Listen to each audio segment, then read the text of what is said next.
BJP கூட்டணியில் இணையும் TTV Dinakaran சற்று முன் அறிவிப்பு. திமுகவில் இணைந்த அதிமுக அமைச்சர்கள். திமுக கட்சியை விட்டு வெளியேறும் திருமாவளவன் சற்று முன் பரபரப்பு. அதிமுக பாஜக கூட்டணியில் அமமுக இணைகிறது என்று அக்கட்சியின் பொதுச் செயலாளர் டிடிவி தினகரன் அறிவிச்சிருக்காரு. எங்களுக்குள் நடப்பது பங்காளி சண்டைதான் என்று கூறிய டிடிவி தினகரன் விட்டு கொடுப்பவர்கள் கெட்டு போவதில்லை என்று கூறியிருக்கார். செப்டம்பர் மாதத்தில் என்டிஏ கூட்டணியில் இருந்து விலகுவதா அமமுக பொதுச் செயலாளர் டிடிவி தினகரன் அறிவித்தார். இதன்பின் டிடிவி தினகரன் தொடர்ச்சியாக எடப்பாடி பழனிசாமியை துரோகி என்று விமர்சித்து வந்தார். இதன் காரணமாக தாவேகா தலைவர் விஜயோட அமமுக தரப்பில் பேச்சுவார்த்தை நடத்தப்பட்டு வந்தது. அதற்கேற்ப விஜயை தொடர்ந்து பாராட்டி வந்தார். விஜய் தலைமையில் 3வது அணி அமைந்தால் அது மிக பெரும் மாற்றத்தை உருவாக்கும் என்று பேசி வந்தார். ஆனால் தமிழக பாஜக முன்னாள் தலைவர் அண்ணாமலையோட தொடர்ச்சியாக டிடிவி தினகரன் சந்திப்பு நடத்திட்டு வந்தார். இதனிடையே எடப்பாடி பழனிசாமி டெல்லி பயணத்தின் போது அமித்ஷா தரப்பில் அமமுகவை கூட்டணிக்குள் கொண்டு வர பேசப்பட்டது. அதற்கு எடப்பாடி பழனிசாமி கிட்டத்தட்ட ஒப்புதல் கொடுத்த நிலையில் உடனடியாக டிடிவி தினகரனும் டெல்லி சென்று அமித்ஷாவை சந்தித்தார். இந்த சந்திப்பின் போதே தொகுதி பங்கீடு தொடர்பாக பேசப்பட்டது. அப்போது அமமுக தரப்பில் இரட்டை இலக்கத்தில் தொகுதி பங்கீடு செய்ய வேண்டும் என்று கோரிக்கை வைக்கப்பட்டதாக சொல்லப்படுகிறது. அதேபோல் என்டிஏ கூட்டணியின் பொதுக்கூட்டம் ஜனவரி 23ஆம் தேதி பிரதமர் மோடி தலைமையில் சென்னையில் நடக்க இருக்கு. அதற்கு முன்பாக என்டிஏ கூட்டணியை இறுதி செய்ய பியூஷ் கோயல் முடிவு செஞ்சு பணியாற்றிட்டு வரார். இந்த நிலைமையில் சென்னையில் அமமுக பொதுச் செயலாளர் டிடிவி தினகரன் தலைமையில் மாவட்ட செயலாளர்கள் ஆலோசனை கூட்டம் நடைபெற்றது. இந்த ஆலோசனை கூட்டத்தில் நிர்வாகிகளிடம் தனது முடிவை டிடிவி தினகரன் கூறியிருக்கார். இதன்பின் செய்தியாளர்களை சந்தித்து டிடிவி தினகரன் பேசுகையில் தமிழ்நாட்டில் நல்லாட்சி அமைய உறுதுணையாக இருப்போம். தமிழ்நாட்டில் ஜெயலலிதா ஆட்சியை மீண்டும் அமைக்கும் நோக்கில் என்டிஏ கூட்டணியில் அமமுக இணைகிறது. எடப்பாடி பழனிசாமிக்கும் எங்களுக்கும் நடப்பது பங்காளி சண்டைதான். ஒன்றை மட்டும் சொல்லிக் கொள்கிறேன், விட்டு கொடுப்பவர்கள் கெட்டு போவதில்லை. இன்னா செய்தாரை ஒருத்தல் அவர்கான நன்னயம் செய்துவிடல் என்ற திருக்குறளையும் தெரிவித்தார். இதன்பின் தமிழக பாஜகவின் தேர்தல் பொறுப்பாளர் பியூஷ் கோயலை சந்திக்க புறப்படுவதா டிடிவி தினகரன் சொல்லியிருக்கிறார். மேலும் அதிமுகவின் முன்னாள் அமைச்சரும் ஓபிஎஸ்ஸின் தீவிர ஆதரவாளருமான வைத்தியலிங்கம் திமுகவில் இணைஞ்சிருக்கார். ஜெயலலிதா காலத்தில் டெல்டாவின் முக்கிய தலைவராக விளங்கிய அவர் திமுகவில் இணைந்து இருப்பது அங்கு பெரும் பின்னடைவாக பார்க்கப்படுகிறது. இந்த நிலையில் செந்தில் பாலாஜி, ரகுபதி, முத்துசுவாமி, தங்கத்தமிழ்ச்செல்வன், மனோஜ் பாண்டியன், தற்போது வைத்தியலிங்கம் என அதிமுகவிலிருந்து திமுகவுக்கு சென்ற முக்கிய புள்ளியல்களோட பட்டியல் நீண்டு கொண்டே வருகிறது. தமிழகத்தில் அதிமுகவுக்கு செல்வாக்குள்ள மண்டலங்களில் ஒன்று டெல்டா. அங்குள்ள ஒரத்தநாடு சட்டசபை தொகுதியில் இருந்து எம்எல்ஏவாக தேர்ந்தெடுக்கப்பட்டவர் தான் வைத்தியலிங்கம்.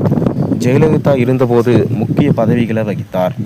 ஒரத்தநாடு தெலுங்கன்குடிக்காடு கிராமத்தை சேர்ந்த இவர் சென்னையில் உள்ள மாநில கல்லூரியில் படித்தவர். அப்போதிலிருந்து அதிமுகவின் அனுதாபியாக இருந்தார்.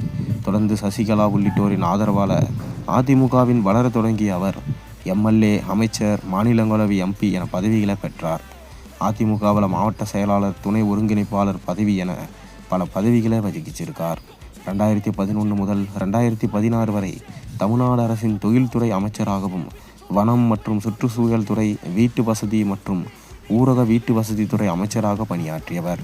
தஞ்சை தெற்கு மாவட்ட செயலாளராகவும் பொறுப்பு வகித்திருக்கார்.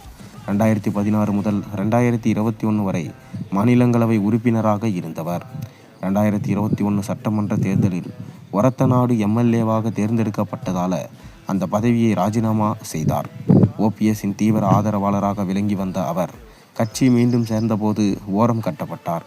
தொடர்ந்து திமுகவுடன் பன்னீர்செல்வம் கைகோர்க்க வேண்டும் என அவரது ஆதரவாளர்கள் பேசி வந்த நிலையில் அதிருப்தியில் இருந்த வைத்தியலிங்கம் திடீரென திமுகவில் சேர்ந்திருக்கிறார். அவரது மகனும் திமுகவில் இணைந்திருப்பது தற்போது தெரிய வந்திருக்கு. சமீபத்தில் திமுக அமைச்சர்கள் ஏற்பாட்டில் பன்னீர்செல்வத்தின் முக்கிய ஆதரவாளர்கள் அடுத்தடுத்து திமுகவில் ஐக்கியமாக்கி வருவது குறிப்பிடத்தக்கது. மனோஜ் பாண்டியன், அன்வர் ராஜா, மருது அழகிராஜ், சுப்பரத்தினம் வரிசையில் தற்போது வைத்தியலிங்கமும் திமுகவில் இணைந்திருப்பது அது மேலும் ஒரு புறம் இருக்க, அதிமுகவிலிருந்து திமுகவுக்கு சென்ற நிர்வாகிகள் பட்டியல் நீண்டு கொண்டே வருகிறது. தற்போது திமுக அமைச்சர்கள் மற்றும் எம்பிகள், மாவட்ட செயலாளர்கள் என கட்சியிலும் ஆட்சியிலும் குறிப்பிடத்தகுந்த அளவு இடத்தை அதிமுக முன்னாள் நிர்வாகிகள் தான் பெற்றிருக்காங்க. அமைச்சரவையை பொறுத்தவரை முத்துசுவாமி, ரகுபதி, KSSR ராமச்சந்திரன், ராஜகண்ணப்பன், அனிதா ராதாகிருஷ்ணன், ஏவா வேலு, சேகர்பாபு ஆகியோர் அதிமுகவிலிருந்து சென்றவர்கள்தான். அது மட்டுமில்லாமல் முன்னாள் அமைச்சர் செந்தில் பாலாஜியும் அதிமுகவிலிருந்து அமமுக சென்று அதற்கு பிறகு திமுகவில் இணைந்தவர் தான்.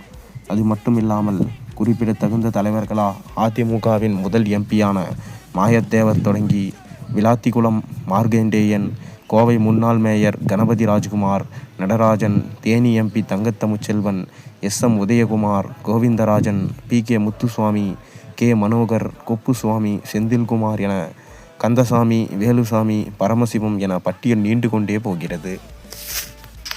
அதிமுக முன்னாள் அமைச்சரான TK நடராஜன், அதிமுக முன்னாள் MP கோவிந்தராஜன், தருமபுரி அதிமுக மாவட்ட செயலாளர் MG சேகர், தோப்பு வெங்கடாஜலம் என திமுகவுக்கு சென்றவர்கள் பட்டியல்கள் தொடர்ந்து நீண்டு வருகிறது. அந்த வகையில் தற்போது வைத்தியலிங்கமும் இணைஞ்சிருக்கார்.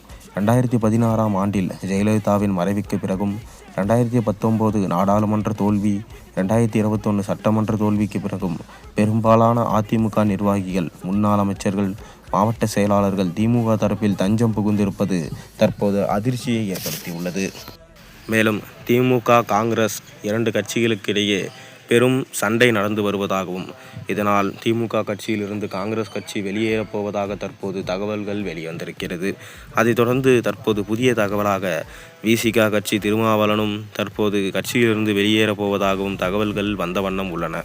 ஆட்சியில் பங்கு, அதிகாரத்தில் பங்கு என தொடர்ந்து VCK வலியுறுத்தி வந்ததாகவும், ஆனால் தற்போது திடீரென அவர்கள் அமைதியாக இருப்பது பெரும் சர்ச்சையை ஏற்படுத்தியுள்ளது. தொடர்ந்து திமுக கூட்டணியில் இருந்து விலகி தாவேகாவே பக்கம் செல்லலாம் என்கின்ற ஐடியாவில் திருமாவளவன் மற்றும் காங்கிரஸ் இருப்பதாகவும் தற்போது தகவல்கள் வெளியாகியிருக்கு. இதனால் ஸ்டாலினுக்கு மிக பெரும் தலைவலி ஏற்பட்டதாகவும், தொடர்ந்து ஸ்டாலின் அனைவரையும் சமாதானம் செய்ய பேச்சுவார்த்தைகள் நடத்தி வருவதாகவும் தற்போது தகவல்கள் வெளியாகியிருக்கிறது.